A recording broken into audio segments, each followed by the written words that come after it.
Okay, ध्यान दीजिए। Chapter number 3 of the science name at metals and non metals. बहुत easy chapter है, मजा आएगा आप लोगों को। बट मैंने जैसे फर्स्ट एंड सेकंड कंटिन्यूअस पढ़ाए थे आपको, उसमें कुछ इक्वेशंस बनाना सिखाया था, आयंस के ऊपर कुछ चार्जेस सिखाए थे, वो सब याद वापस आना चाहिए। Okay, that is the most important. So in the class 9 you have learned about the various elements, and elements can be classified as a metals and non-metals on the basis of their properties. So think some uses of the metals and non-metal in daily life. तो आपको पता है metals कहाँ use करते हैं? Okay good. Industries में कहा?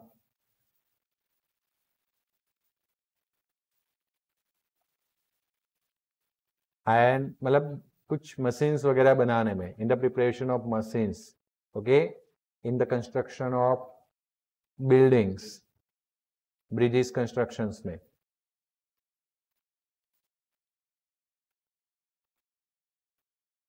क्या होता है? पाइप का वायर कैसे?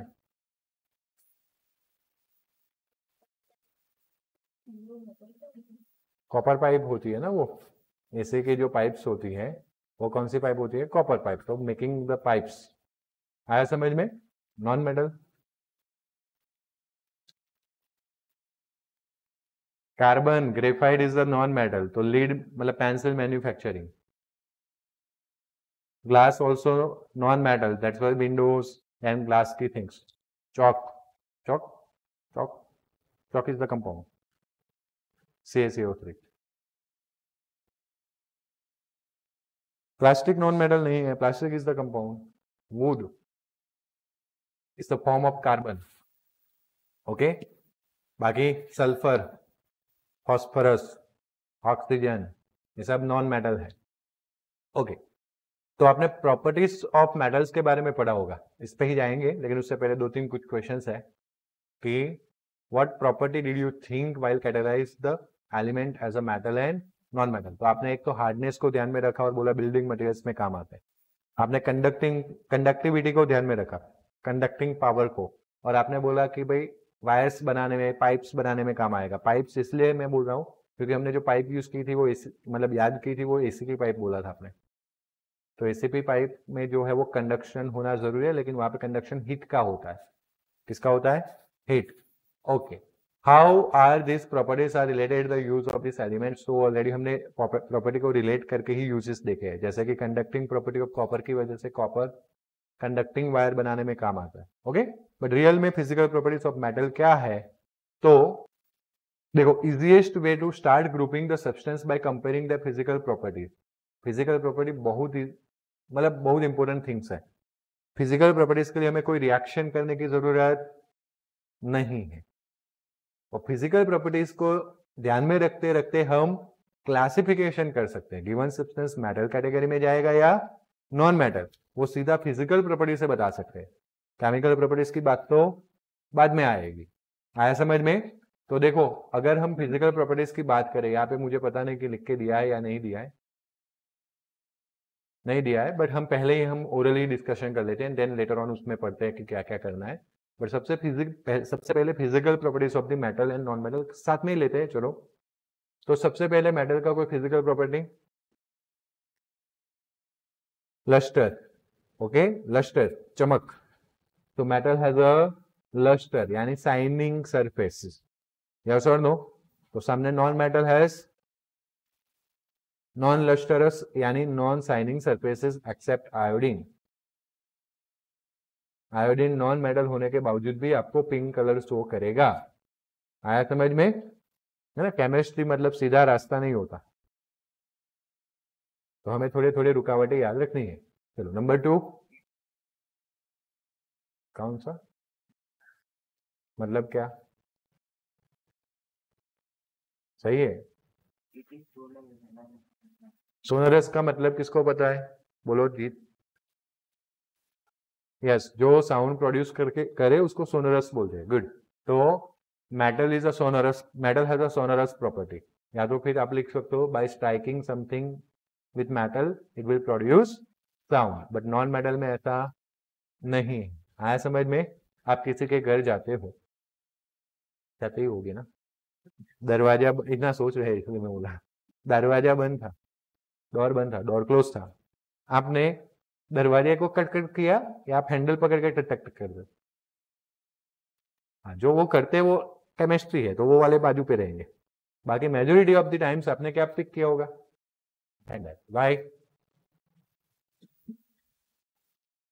Metals produce sound, more sound. Wood भी करेगा लेकिन उतना इफेक्ट नहीं आएगा। जाली होगी तो मजा पड़ जाती है आपको।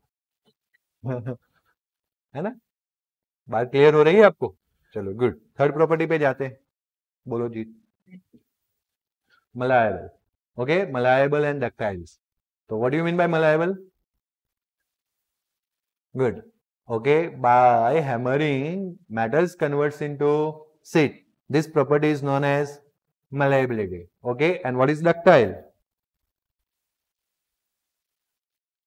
Which can be drawn or converted into thin wires is known as ductile. खींच के तार बना सकते हैं। Both are available or not in the metal? Metal के स्टिक्स आते हैं कि नहीं आते? पतरा देखा छे ने? तो मेटल के ही होते हैं कि कार्बन में से बने होते हैं? मेटल में से ना, कार्बन में से बनाने हो तो ग्रेफाइट लेके थोड़ा हैमरिंग करना, क्या होगा? टूट जाएगा, पाउडर बन जाएगा, है ना? दूसरा, वायर्स किसके बनते हैं? मेटल, कॉपर के, एल्यूमिनियम के, स्टील के, है ना? वो कौन? हाँ, स्टील का वायर होता है। एल्यूमिनियम मैंने कहा बोला इलेक्ट्रिसिटी के लिए वायर चाहिए, वायर के लिए होता है। मैंने कोई पर्पस बताया वायर का? मैं ऐसा बोलता कि इलेक्ट्रिक वायर किसमें से बनते हैं, तो आप फिर आर्ग्यूमेंट करते मुझे कॉपर, एल्यूमिनियम। एल्यूमिनियम मत यूज करना क्योंकि वो ज्यादा खर्चा करता है, पास करंट पास एबिलिटी उसकी कम होती है। बट मैंने क्या बोला? मेकिंग द वायर्स, है ना? पावागढ़ गए हो, रोपवे में बैठे हो, केबल देखा है जिसके ऊपर रोपवे चलता है, वो वायर है। अब उसमें कोई करंट नहीं जा रहा है, वो सपोर्ट प्रोवाइड करने का काम कर रहा है, वो स्टील में से बना है। Steel is the metal, pure metal नहीं है, इट्स एलॉय। बात clear? Okay, so metal has a property of ductility and malleability, but non-metals have no property of ductility and malleability. बात क्लियर? उसके आगे बढ़े। Metals are generally hard. Acceptations, sodium, potassium, lithium भी आएगा। Okay, they are the soft metal. Sodium तो ऐसा है चाकू से काट सकते हो, मेटल होने के बावजूद भी। Okay, and non metals are soft. Okay, next. हाँ, इसको छोड़ के, डायमंड को छोड़ के। डायमंड नॉन मेटल है, कार्बन है, कार्बन का अपर एलोट्रॉप्स अभी हमने पढ़ लिया, बट वो हार्ड। चलो next. Yes, metals are good conductors of electricity as well as heat. Non-metals are bad conductors of electricity and heat. Okay, good. किसको छोड़ के? ग्रेफाइट। ग्रेफाइट नॉन मेटल होने के बावजूद भी हीट एंड इलेक्ट्रिसिटी ट्रांसमिट कर सकता है। Okay, next. बस एक मेन तो भूल गए आप, metals are in a solid form except mercury. Mercury is in a liquid form. आया समझ में? And non-metals are in solid, liquid and gas. All three categories there. Got it? अब कुछ बाकी बचता है? नहीं। ओके, 3 मार्क्स का क्वेश्चन कवर आपको दिखने मिलेगा। बराबर? इसके नॉलेज बुक दी है? नहीं।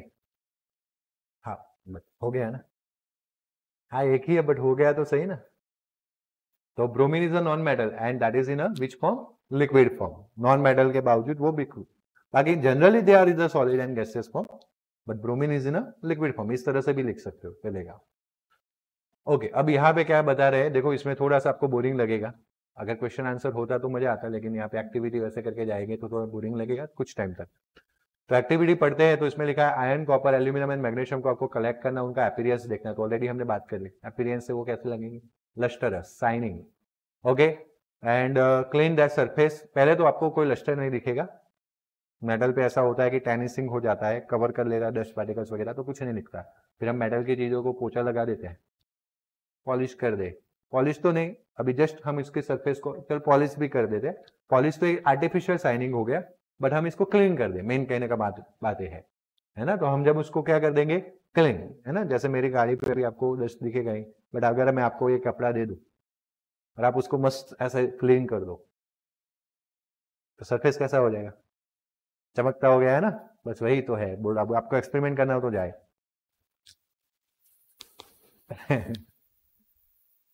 कैसे, ओके। तो समझ में आ गया आपको, ऐसा ना, good. So rubbing with them with the sand paper, sand paper देखा है जिसको आप कांच पेपर बोलते हो, है ना, दैट नॉट द अपीयरेंस। तो फिर वो धीरे करके कैसा लगेगा, शाइनिंग। तो पहला हमने देखा, यहाँ पे देखो आया, metal in their pure state having the with surface and this property is known as lustre, metallic lustre. Okay, फिर हम आयरन, कॉपर, एल्यूमिनियम, मैग्नीशियम वापस लेंगे, उनको कट करने का ट्राई करेंगे, किससे, नाइफ से, बट कट कोई होने वाला नहीं। फिर सोडियम लेंगे, सोडियम को पैर ऑफ टंग में पकड़ेंगे, चिपिए से, पैर ऑफ टंग, क्यों बोलो, विथ ऑक्सीजन। ओके, सोडियम अगर हवा में रखोगे तो जल जाएगा, अब हाथों से पकड़ा है और जल रहा है, कितना मजा आएगा, है ना। फिर शायद आपकी उंगली भी जले। हाँ, दैट्स वाई हमें उसको टंग, पैर ऑफ टंग से पकड़ना है और फिर काटना है। आया समझ में, है या ना। देखो लिखा है always handle sodium metal with the care. हम कुछ करने वाले हैं नहीं, तो हमें कोई टेंशन है नहीं। बात क्लियर। चलो यहाँ से आपने क्या ऑब्जर्व किया, metals are generally and hardness varies from metal to metal. कुछ मेटल्स बहुत ज्यादा हार्ड है, कुछ कम हार्ड है, लेकिन हार्ड तो है। किसको छोड़ के, sodium, lithium, potassium. Iron, zinc and copper लेंगे, फिर हम क्या करेंगे, any one metal on a block of iron and strike it 4 to 5 times with the hammer. Okay, तो हम क्या ऑब्जर्व करेंगे, while hammering they convert into sheet. So you will find that some metal can be beaten into sheet, and this property of the metal is called malleability, है ना। और do you know gold and silver is the most malleable metals? पता है कि नहीं पता, पक्का, इतने मलायबल है कि उनमें से फाइबर बन जाते हैं। 1 ग्राम 1 ग्राम 1 ग्राम सॉरी 1 ग्राम गोल्ड को आप किलोमीटर तक ड्रॉन कर सकते हो। वो इतना पतला बन सकता है, इतना पतला वायर में कन्वर्ट हो सकता है कि जस्ट लाइक हमारे क्लोथ के फाइबर के जैसे काम करता है। क्लोथ में फाइबर्स देखे हैं ना आपने, बहुत पतले होते हैं कि नहीं, और इसीलिए गोल्ड का शर्ट भी बनता है ना। देख लिया, देख लिया, आया ना। अब वेट भी देख लो,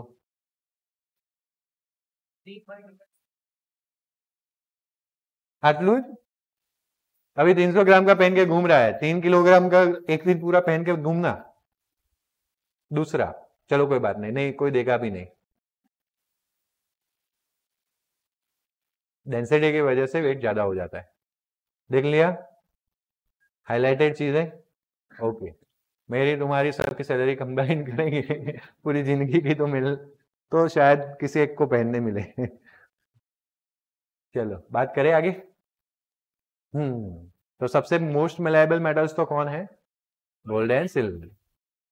ability of metal to be drawn into thin wires called ductility. Gold is the most ductile metal. Okay, you will be surprised to know that wire about 2 kilometer length can be drawn from सिर्फ 1 gram gold में से 2 kilometre लंबा wire बना सकते हैं। हाँ, आप जितना उसको खींचोगे वो पतला बनता जाएगा, बट ब्रेक नहीं होगा। ओके, फिर आप जानबूझ के ऐसे कट्टी कर दो तो बात अलग है। वो भी आ रहा है ना अपना फेस्टिवल,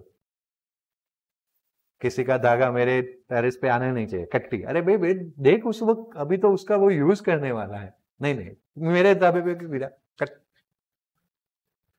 चलो It is because of their malleability and ductility that metals can be given different shape according to our needs. Okay, जैसे जैसे उनकी दो प्रॉपर्टी, एक मलायबल, दूसरी डक्टिलिटी, हम जैसा चाहे वैसा शेप उनको दे सकते हैं.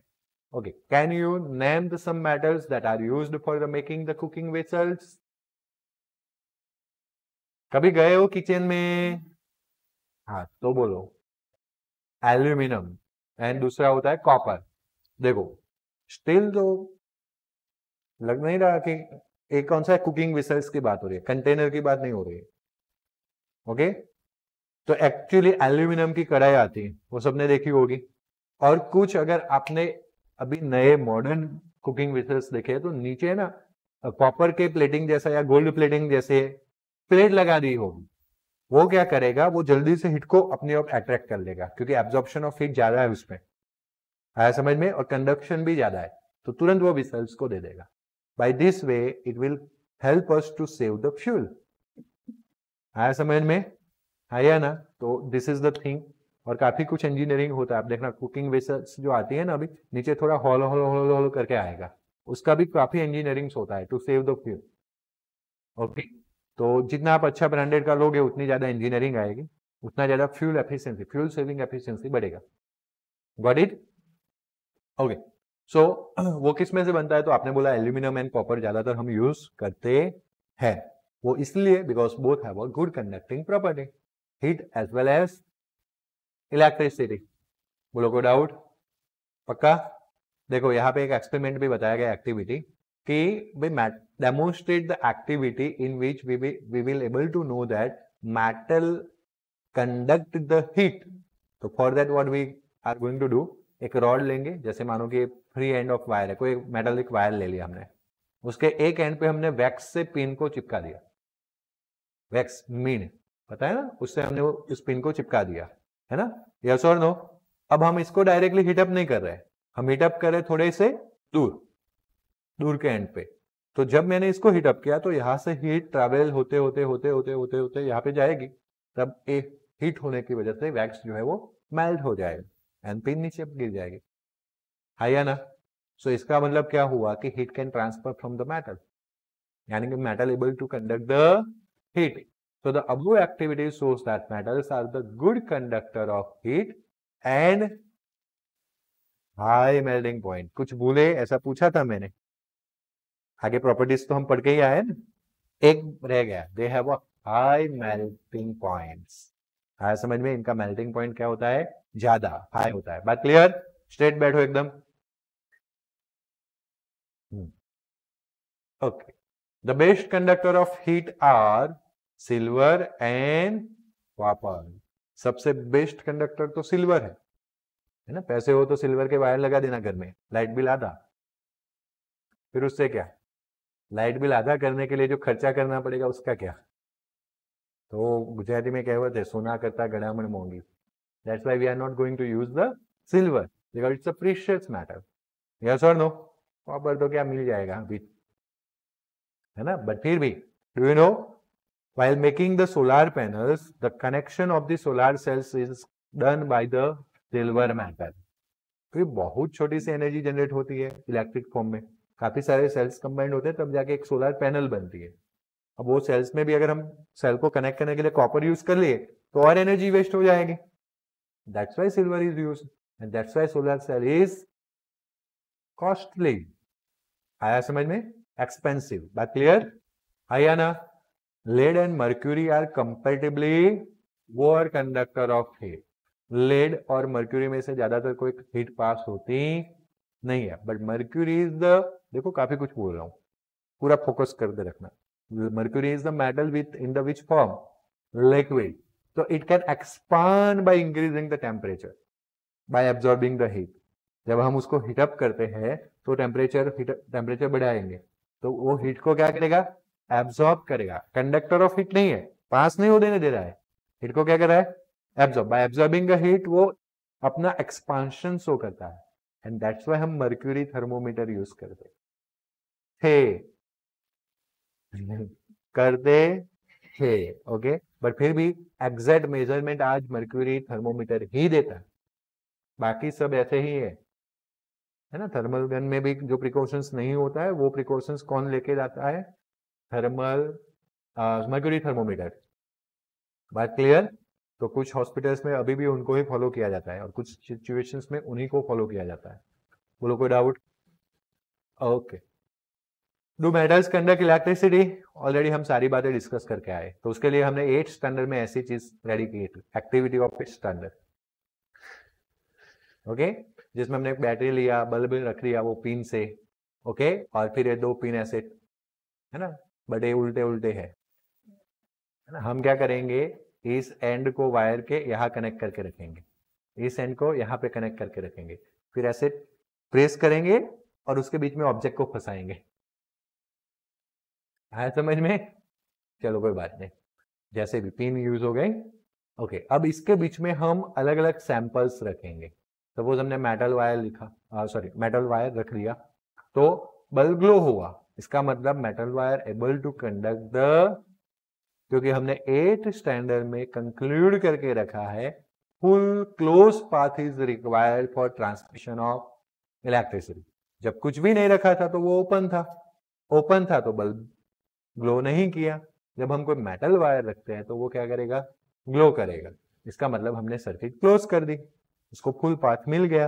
अगर हम यहाँ पे वुड रखते हैं तो wood is not able to conduct the electricity and that's why वो ग्लो करेगा। So you must have seen that the wires that carry the current in your homes have a coating of polyvinyl chloride, which is known as PVC, और rubber like वो one type of plastic ही है, different type के plastic वहां पे होते हैं। Polyvinyl chloride PVC से आपको सिर्फ एक ही चीज नहीं समझनी है कि भाई पीवीसी की पाइप आती है, समझ में आया? PVC is the material that can be used in a different purpose. PVC के पॉकेट भी आते हैं, पर्सिस आते हैं, रेनकोट इज ऑफ पीवीसी। और जो चीजें आप प्लास्टिक बोले वो सारी प्लास्टिक कैटेगरी में आती है। Plastic is not matter, it's a category. उसमें पॉलीथीन आता है, पोलीएस्टर, काफी कुछ आता है। बराबर समझ में आया? पीवीसी भी वन टाइप ऑफ प्लास्टिक है। Is it clear? ओके, तो इसका मतलब पीवीसी जो है that does not able to conduct the electricity. आया समझ में? है ना। और प्लास्टिक की भी वही प्रॉपर्टी है एंड दैट्स व्हाई जब कोई वायर ओपन मिल जाए हमें और हमारे पास वो टैप ना हो तो what we are going to do. अभी सुबह में तो मिल्क की थैली लाए थे, वो प्लास्टिक की बैग आई थी साथ में, काटो इसको डाल दो। किया है? नहीं किया? एक्सटेंशन बोर्ड में खास लोग करते हैं। आपके घर पे कोई काम करने आए ना तो देखना उसका वायर कहीं से ब्रेक हुआ होगा ना, अगर उसके पास टैप नहीं रही होगी तो उसने क्या कर दिया होगा, प्लास्टिक की बैग से बांध दिया होगा ओपन वायर्स जो होते वहां पे। बट ऐसा एडवाइजेबल नहीं है। क्यों नहीं है? अगर थोड़ा सा हीट प्रोड्यूस हुआ तो प्लास्टिक का इग्निशन पॉइंट कम है, खास करके वो पॉलीथीन बैग्स जबला बोलते हैं जिसको, तो it will start the burn, sorry it will start the fire. Okay, बोलो कोई डाउट? सो अब समझ में आया कोटिंग क्यों होता है। सब ओपन वायर्स होते हैं तो हमारे तुम्हारे जैसे लोग उसको टच कर ले तो फिर ट्रबल। और एक्चुअली में आपको पता होगा, अभी भी कुछ सोसाइटी में शायद हो सकता है, पहले पोल्स पे ओपन वायर होते थे, इलेक्ट्रिक पोल्स पे सोसाइटी में जो इलेक्ट्रिसिटी आती थी उसमें कैसे वायर होते थे, ओपन वायर। अभी आप गाँव में जाओगे तो कभी कभी कहीं दिखने मिलेंगे, with in last year change हो गया। मैं आपके जितना था तो मैंने ओपन वायर ही देखे हुए। दैट्स व्हाई सबसे पहले हमें वही सीख दी जाती थी कि बेटा काइट फेस्टिवल आए तो पोल के नजदीक मत जाना। बट मैं तो कभी लाता ही नहीं, 2000 रुपये ले लेने के, पॉकेट में डाल देने के। अपने को क्लोथ पसंद है तो क्लोथ लाने के, शूज पसंद है तो शूज लाने के, बराबर। वीडियो गेम पसंद है तो वीडियो गेम लाने की, बराबर। बट उसका एडिक्शन नहीं क्रिएट करना, इन शॉर्ट। समझ में आया? पतंगा तो क्या हाथ में आएगी कट जाएगी, एक दो किसी और के काटेंगे, फिर क्या, है ना। तो उससे अच्छा हाँ, जो नीडेड चीजें हैं आपके, बराबर। और इस बार तो बचा ही लेना पैसे, वैसे भी इस बार तो आप प्रेशर में ऊपर जाओगे और कहीं गिर पड़ोगे, प्रेशर में आपकी पतंग चगेगी ही नहीं। अभी आप ऐसे मस्त चगी होगी और याद आ जाएगा, अरे अमृतसर का तो कल टेस्ट है, फिर पतंग कोई काट जाएगी, है ना। और है 16 जनवरी को आपका 80 मार्क्स ऑफ साइंस का पेपर है और उससे पहले मैं साइंस के सारे चैप्टर कंप्लीट कर दूंगा और पेपर नंबर 1, 2, 3 3 पेपर प्रिपरेशन करना स्टार्ट कर देना। जिनमें से कोई एक पेपर का 80 मार्क्स का टेस्ट आने वाला है। थैंक यू, कितना आशीर्वाद दिए मुझे। ओके हाँ फर्स्ट है 1, 2, 3 बराबर। चलो गुड, वेरी गुड, बहुत अच्छे बच्चे हैं। तो बात ये कर रहे थे हम, हाँ तो पहले ओपन वायर्स होते थे बट ओपन वायर में सेफ्टी पर्पज रहता नहीं था एंड दैट्स व्हाई आप देखोगे सब जगह पे तो ब्लैक कलर के कॉर्ड्स आ गए।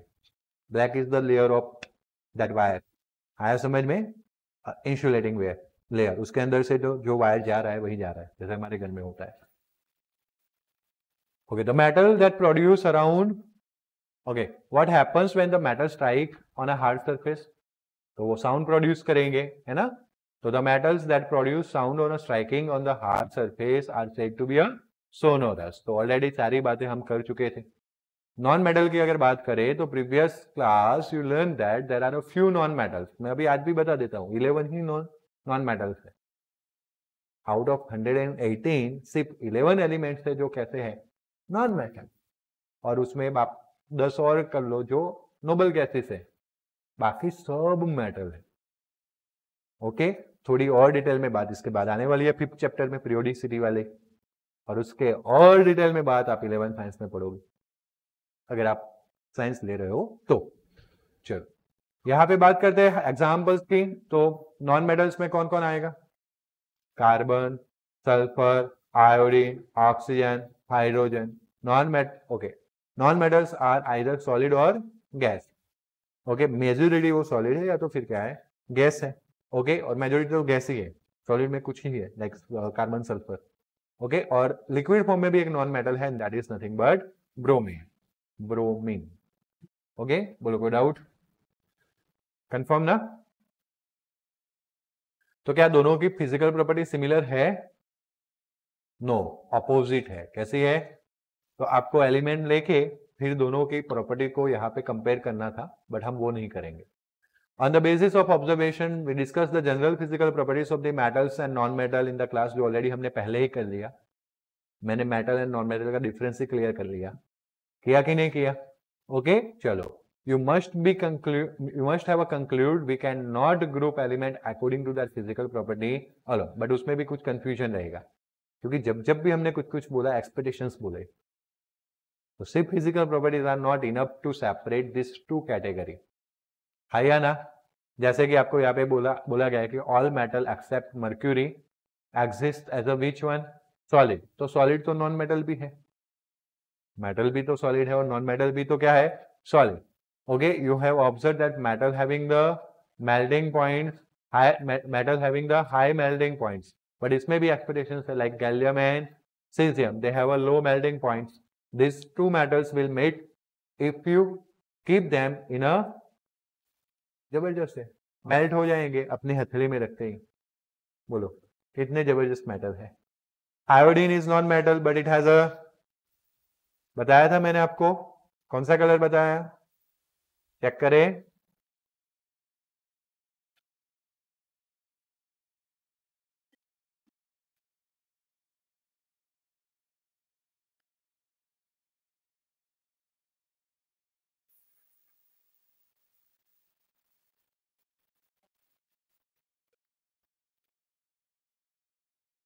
थोड़ा सा पर्पल समझ लो, अपने को ज्यादा नहीं समझ में आता कलर में।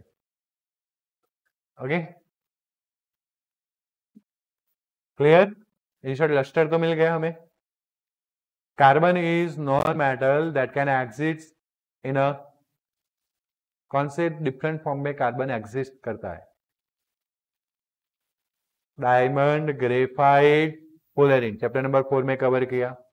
Each forms called allotropes. Diamond is an allotropes of the carbon is the hardest natural substance known. आज तक जो भी पता चला है उसमें सबसे हार्डेस्ट कौन है? डायमंड, नॉन मेटल होने के बावजूद हार्डेस्ट है ना, and has a very high melting point as well as boiling. Generally non metal के बॉइलिंग पॉइंट और मेल्टिंग पॉइंट कम होते हैं। Okay, graphite is another allotropes of the carbon which is conductor of electricity.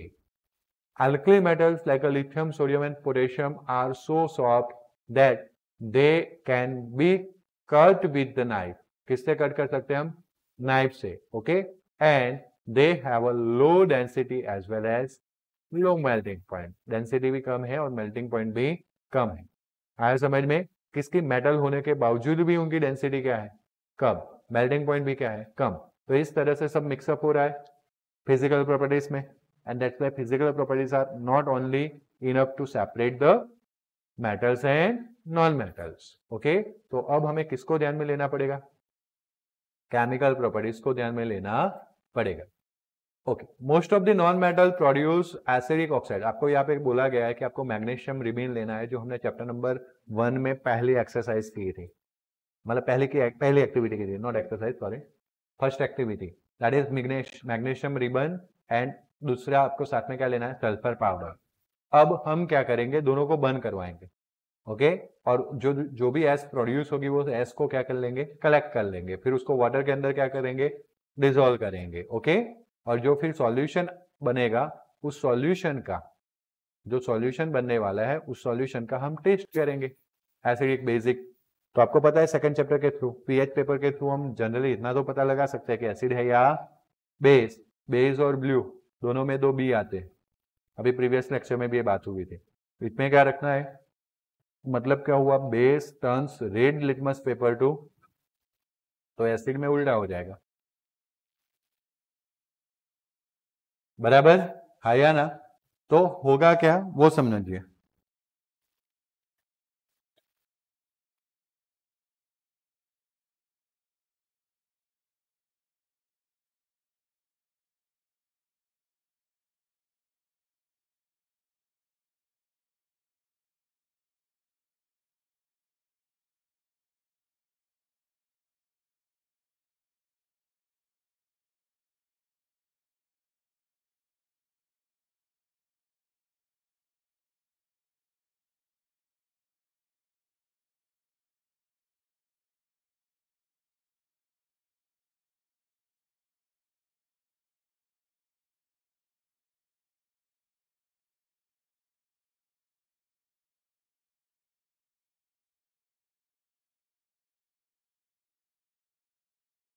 कहा थे? हाँ, सो हमने वो जो सॉल्यूशन बनाया, सल्फर में जो भी एस था वो कलेक्ट कर लिया, फिर उसमें वाटर ऐड किया, फिर उसको भी शेक करके क्या बना दिया? सॉल्यूशन. फिर हमने ब्लू एंड कौन सा लिटमस पेपर लिया? बस उससे हम टेस्ट करने वाले. आया समझ में? तो सिंपल सा है, आप याद रखो, metal oxides are basic and non metal oxides are acidic. Second chapter में ऑलरेडी कंक्लूजन हो चुका है, क्योंकि प्रिपरेशन ऑफ एसिड होता है तो मेटल ऑक्साइड प्लस वाटर करते हैं. मेटल ऑक्साइड प्लस वाटर क्या बनाता है? Acid. And my mistake, that is base. And non metal oxide plus water give you acid. आया समझ में? तो यहाँ पे मेटल कौन था? मैग्नीशियम या सल्फर? मैग्नीशियम. कौन? तो मैग्नीशियम का जो ऑक्साइड बना था उसका वाटर के अंदर सॉल्यूशन कैसा रहेगा? बेसिक. मतलब कि वो रेड लिटमस पेपर को किस में कन्वर्ट करेगा? एंड जो सल्फर का आपने ऑक्साइड बनाया था, वो सल्फर ऑक्साइड का वाटर के अंदर सॉल्यूशन जो है वो कैसा रहेगा? एसिडिक. मतलब वो ब्लू लिटमस पेपर को रेड में कन्वर्ट करेगा. तो यहाँ पे आया most of the non metals produce when they dissolved in the water. On other hand, most of the metals give rise to basic oxide. Okay? बोलो कोई डाउट? सबसे पहले chemical properties of the metals की बात करते हैं. We will learn about the chemical properties of the metal in the following different sections. For that, collect the symbol of the following metals. Like हमें activity तो करनी नहीं है, लेकिन एक्टिविटी को अंडरस्टूड करते वक्त हमें पता चलेगा कि हमारे पास कौन कौन सी मेटल होनी चाहिए जो कॉमनली अवेलेबल है. Aluminium, copper, iron, lead, magnesium, zinc and okay. सबसे पहला एक्टिविटी है metals when burn in a air. Okay, what happens when the metals are burn into air. तो जैसे अगर हम मैग्नीशियम की बात किए, और ऑलरेडी हमने चैप्टर नंबर 1 में कॉम्बिनेशन रिएक्शन में देखा हुआ है, मैग्नीशियम के रिबिन को हमने जलाया था, तो डेजिलिंग व्हाइट फ्लेम जनरेट हुई थी, है ना। So magnesium burns in the air with dazzling white flame.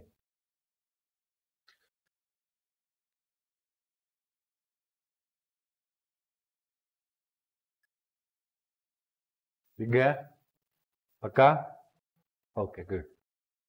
So question ऐसा है, do all the metals react with the same manner? No, okay, but in the sense when metal react, देखो no में भी कैसा है कि कुछ कुछ में आएगा, कुछ में नहीं आएगा। जैसे कि मैं अगर Na की बात करूं तो येलो फ्लेम मिलेगा आपको, सोडियम मिला कि नहीं येलो फ्लेम। अगर मैं लिथियम की बात करूं तो वायोलेट टाइप का मिलेगा। क्या है, दिया है?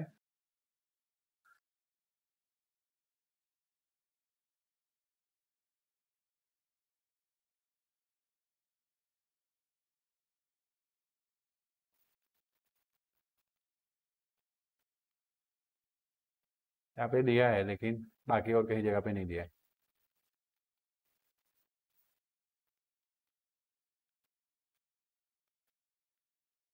रेड टिंग, ओके, एग्जैक्टली रेड भी नहीं है, समझ में आया। फिर दूसरा है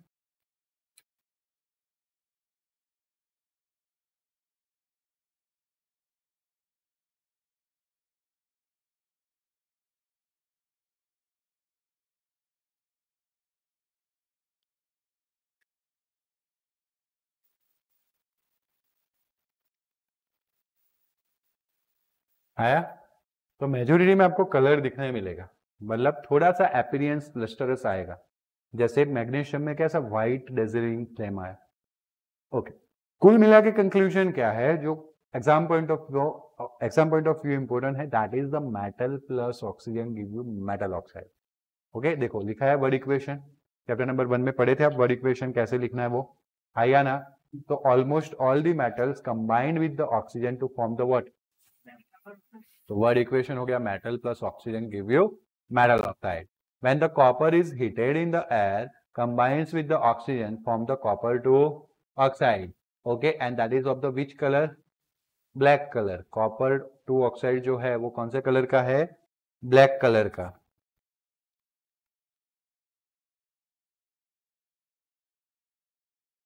दिखा,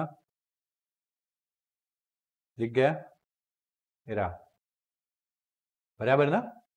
सो डिफरेंट डिफरेंट कलर के आपको ऑक्साइड्स मिल सकते हैं, बट अब यहाँ पे आपको ध्यान क्या रखना है, तो मैंने ऑलरेडी आपको बताया था, बेटा मांगे कार स्कूटर तक की बातें, वो सब अब आप रोए तब चले जाओ, ये +2 होते हैं। वैसे मैंने Cu+2 होता है, Fe+2 होता है, ये सब अलग से याद रखने को बोला था। तो बस आपने Cu लिया, कॉपर का किसके साथ रिएक्शन है, ऑक्सीजन, तो Cu यानी कॉपर, ऑक्सीजन यानी O2। तो आपको पता है कि Cu क्या है, +2, ऑक्सीजन क्या होता है 2-, ये दोनों कंबाइंड हो जाएंगे तो क्या बनेगा, Cu। ऑक्सीजन 2 के फॉर्म में होता है, तो यहाँ पे 2 रखना पड़ेगा, कॉपर 2 हो गए तो 2 यहाँ पे रखना पड़ेगा, इक्वेशन इज रेडी। अब अभी से सीखते जाओ, अब इस तरह से प्रैक्टिस घर पे नहीं होगी तो फिर वापस इक्वेशन नहीं आएगा, फिर फंसे रहोगे कि इक्वेशन नहीं आता, बट यही तो है केमिस्ट्री, आगे भी आपको इसी के साथ काम करना है। ओके, तो 2Cu + O2 give you 2CuO। समझ में आया इक्वेशन कैसे बना। ओके, लाइकवाइज एल्यूमिनियम की अगर हम बात करें तो आपको सिखाया होगा मैंने आगे के चैप्टर्स में, एल्यूमिनियम के ऊपर +3 आता है। हाँ, ओके, अब देखो इसमें मैं कॉन्फिडेंट इसलिए हूं क्योंकि मैंने आपको 10th पढ़ाते पहले 9th का टेबल बता दिया था, और जब 9th पढ़ रहे थे तब बोला था कि ये 9th का टेबल बहुत इंपॉर्टेंट है, माथे क्या आता है वो ध्यान रखना है, वो आपके या मेरे से चेंज नहीं होता है, वो फिक्स है। आया समझ में। तो when Al+3 combined with O2-, तो आपको पता है 2 ऐसे जाएगा, A से जाएगा, तो Al2O3 बना कि नहीं बना।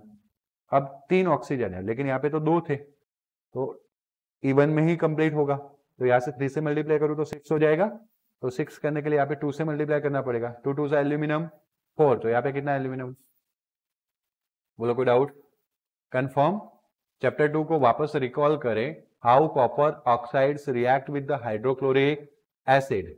ओके, तो हम पहले बात करेंगे copper oxide with the which one, hydrochloric acid. याद आया आपको copper oxide with hydrochloric acid,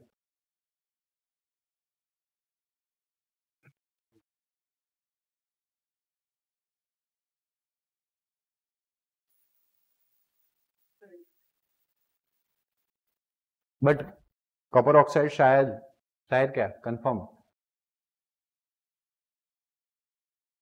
नहीं, सही है।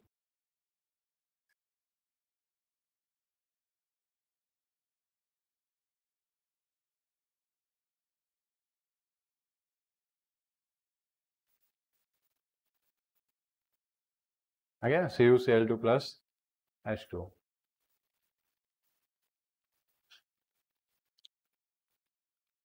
ओके, अब मुझे क्यों कंफर्म करना पड़ा वो देखो। जनरली मैं दूसरे ही कॉन्सेप्ट पे था, अब देखो जो चल रहा है उसमें नहीं रहते और दूसरे कॉन्सेप्ट पे माइंड चला जाता है, then you are stuck. Metal plus acid give you hydrogen gas, but उसमें कॉपर मेटल HCl के साथ कभी रिएक्शन नहीं करेगा।